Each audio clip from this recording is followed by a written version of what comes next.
नमस्कार साथियों, खोजराम maths academy में आपका स्वागत है। मैं हूं खेमेंद्र और मैं आपका स्वागत करता हूं डेली करंट अफेयर के इस सेशन में, जिस सेशन में हम बहुत ही बढ़िया तरीके से सारे कॉन्सेप्ट्स क्लियर करते हैं और बढ़िया तरीके से आपको डेली न्यूज़ के बारे में बताते हैं। तो आज बात करते हैं 30 जुलाई की। आज है 30 जुलाई और 30 जुलाई की क्या क्या महत्वपूर्ण खबरें हैं उनके बारे में एक बार जिक्र कर लेते हैं। तो ये जो सेशन रहता है दोस्तों, ये मैक्सिमम 10 से 15 मिनट के बीच में रहता है और कोशिश की जाती है कि 10 से 15 मिनट में आपको मेजर खबरें बता दी जाए। अगर आप इस सेशन को कवर कर रहे हैं तो डेफिनेटली आपका कुछ ना कुछ ज़रूर फ़ायदा हुआ होगा इस एंटायर प्रोसेस में। तो पहला जो इम्पोर्टेंट खबर है उसके बारे में बात कर लेते हैं। Manu Bhaker historic bronze medal at Paris olympics 2024। तो मनु भाकर जी जो है, इन्होंने ब्रॉन्ज मेडल अचीव किया है, ब्रॉन्ज मेडल जीता है पेरिस ओलंपिक्स में। तो बात करते हैं कौन से गेम में इन्होंने ये जीता है। Manu Bhaker has etched her name in the annals Indian sports history by securing a bronze medal in women's 10 metre air pistol.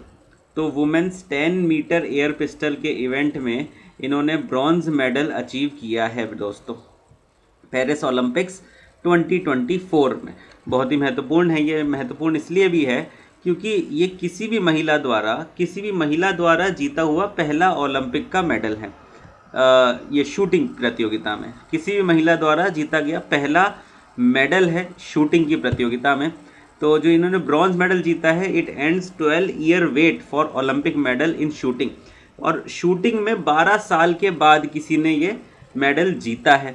Last time किसने जीता था? Last time India celebrated success in London Olympics 2012। तो London Olympics में India ने इससे पहले shooting में जो मेडल जीता था उसके बारे में बात कर लेते हैं। तो विनय कुमार ने जीता था लंदन ओलंपिक्स 2012 में, और वो था रैपिड फायर पिस्टल के लिए सिल्वर मेडल जीता था विनय कुमार ने। ओके, उसके बाद गगन नारंग ने ब्रॉन्ज मेडल जीता था 10 मीटर एयर राइफल में, जो ही इवेंट इनका भी है 10 मीटर एयर राइफल वाला इवेंट। तो गगन नारंग ने यहाँ पे जीता था ब्रॉन्ज मेडल। ठीक है, नेक्स्ट बात करें। अच्छा, इससे पहले इनके बारे में कुछ बताया था। मनु भाकर जो हैं, बेसिकली 3 साल पहले जो टोक्यो ओलंपिक्स हुए थे, तो क्योंकि ओलंपिक लेट हुए थे कोविड की वजह से, 2021 में हुए थे टोक्यो ओलंपिक्स, तो भाकर के साथ बड़ी ही एक अजीबोगरीब घटना हो गई थी। बेसिकली इनका पिस्टल मेल फंक्शन हो गया था, पिस्टल इनकी ख़राब हो गई थी। उसकी वजह से हुआ क्या था, क्वालिफिकेशन लेफ्ट हर, मतलब इनका क्वालिफिकेशन रद्द कर दिया गया था। फिर उसके बाद तो इनको बहुत ज़्यादा दुख हुआ था उस टाइम पे, और इस बार ये बहुत ज़्यादा प्रिपेयर होकर आई थी कि यार इस बार मुझे मेडल किसी भी तरीके से जीतना ही है, और इस बार इन्होंने अचीव किया है, ब्रॉन्ज मेडल जीत के एक बहुत ही अच्छी खुशखबरी भारत के लिए ये लेकर आए हैं। अच्छा, इसके अलावा मैं बता दूं कि इंडिया के लिए अभी तक सिर्फ एक ही मेडल, यही मेडल जो मनु भाकर जी का है, यही मेडल आया है। इसके अलावा अभी तक कोई मेडल नहीं आया है। बाकी और गेम्स चल ही रहे हैं, आपने देखा होगा हॉकी के भी गेम्स चल रहे हैं, बाकी भी गेम्स चल रहे हैं। तो और कोई अभी मेडल नहीं आया है क्योंकि फाइनल इवेंट भी नहीं हुआ है काफ़ी सारे गेम्स का। आगे बात करते हैं श्रीलंका की। श्रीलंका की क्यों बात करते हैं? क्योंकि श्रीलंका ने पहली बार जीत लिया है वुमेन्स एशिया कप। जी हाँ दोस्तों, वुमेन्स एशिया कप एक क्रिकेट की प्रतियोगिता है, जिस प्रतियोगिता में सिर्फ एशिया की जो वुमेन्स की टीम्स है, क्रिकेट टीम्स है, वो पार्टिसिपेट कर रही थी। ये जो एशिया कप का जो क्रिकेट मैचेस होते हैं, ये 20-20 फॉर्मेट में किए जाते हैं। 20 ओवर्स एक साइड बैट करती है, 20 ओवर दो साइड बैट करते हैं। आपने पहले देखा होगा कि पहले के टाइम पे जो एशिया कप होते थे वो 50 ओवर्स के हुआ करते थे, लेकिन अब उसको 20 ओवर कर दिया गया है। लेकिन और रिसेंटली ही किया था इसको, पहले तो 50 ओवर्स ही चलते थे, ठीक है ना, तो थोड़ा टाइम हो गया इसमें। Sri Lanka secured a first ever women's Asia cup. तो ये श्रीलंका का पहला एशिया कप का टाइटल है। तो बहुत इंपॉर्टेंट बात है श्रीलंका के लिए, बिकॉज उनकी जो वुमेन्स टीम है उन्होंने इस टाइटल को जीता है, और संडे को उन्होंने हराया था, defeating the defending champions India in front of the home crowd.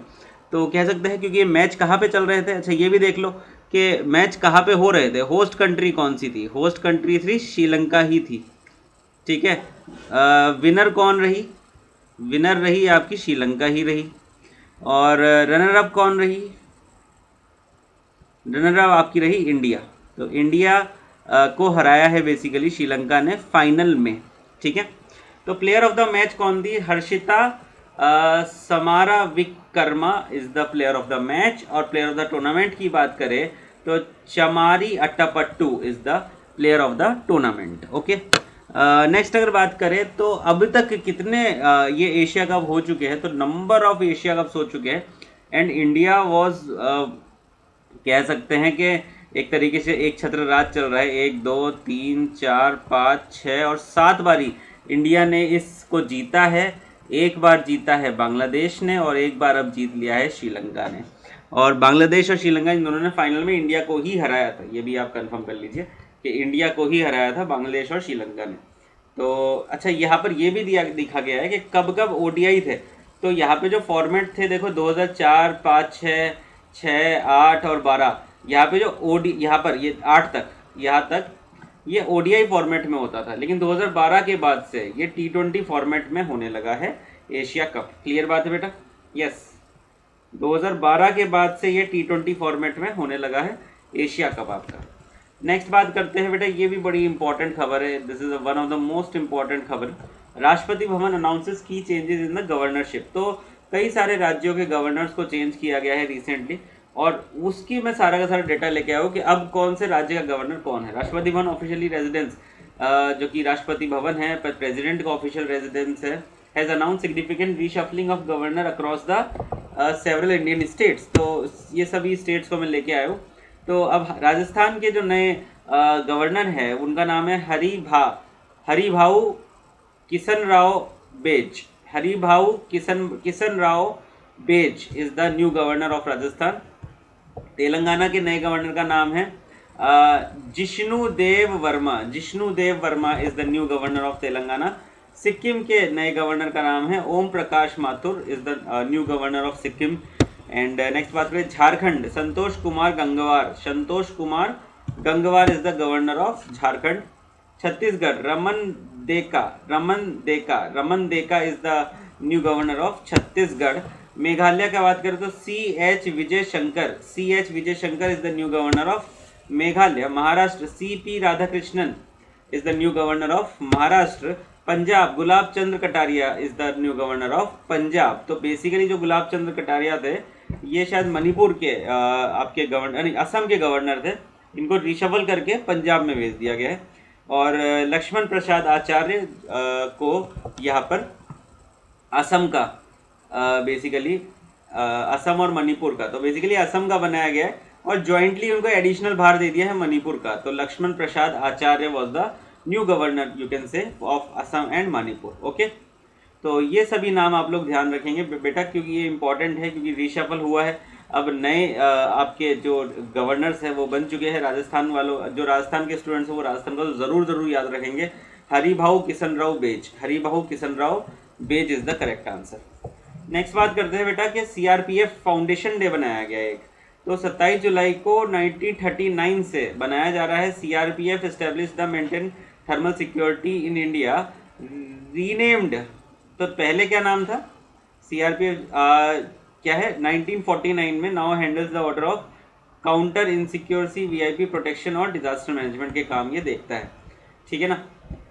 CRPF central reserve police force इसका फुल फॉर्म होता है। और की रोल्स क्या होते हैं इसके? की रोल्स ये होते हैं मेंटेनिंग लॉ एंड ऑर्डर। तो अगर कहीं पे क्राउड इकट्ठा हो रहा है या रॉइट्स हो रहे हैं तो उसको कंट्रोल करने का काम CRPF का है।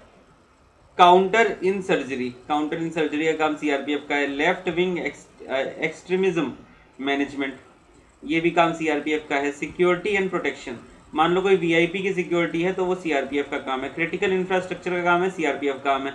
इलेक्शन में सिक्योरिटी को प्रोवाइड कराना CRPF का काम है। ये बहुत इंपॉर्टेंट है, इलेक्शन में सिक्योरिटी वाला पोर्शन CRPF का।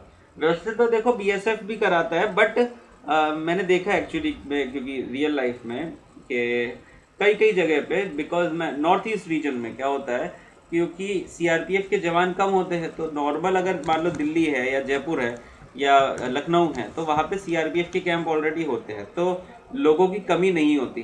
ठीक है। But if you see about ऐसे एरियाज जहाँ पे लोग कम रहते हैं, या फिर ऐसी बात है कि जहाँ पर गवर्नमेंट एम्प्लॉयज़ कम है, तो CRPF के साथ साथ BSF के जवानों को भी गवर्नमेंट की इलेक्शन सिक्योरिटी में भेजा जाता है। ये सही बात है, ऐसा होता ही होता है। ठीक है ना, क्योंकि वो तो फिर पुलिस ऑफिसर्स की तरह वर्क करते हैं ना वहाँ पे एक तरीके से। तो BSF के जवानों को, क्योंकि मैंने देखा है साफ तौर पर BSF के जवानों को इलेक्शन ड्यूटी में काम करते हुए। ठीक है, वैसे तो किसका काम होता है नॉर्मल, आपकी जो पुलिस, और अगर ज़रूरत पड़ी तो CISF का, ये CRPF का हम ज़रूरत लेते हैं, बट बाकी सिक्योरिटी जो एजेंसीज है उनकी भी सहायता ले सकते हैं इलेक्शन के दौरान। एडिशनल रिस्पॉन्सिबिलिटी क्या है भैया, एनवायरनमेंट प्रोटेक्शन की है, डिजास्टर मैनेजमेंट की है, एंड पीस कीपिंग मिशंस में, UN के पीस कीपिंग मिशंस में ये भागीदारी करते हैं कौन, CRPF, central reserve police force. Clear बात है बेटा। तो आज के लिए इतना ही रखते हैं, मिलते हैं आपसे अगले वीडियो में, तब तक के लिए अपना ध्यान रखिए, अच्छे से पढ़ाई करते रहिए, धन्यवाद।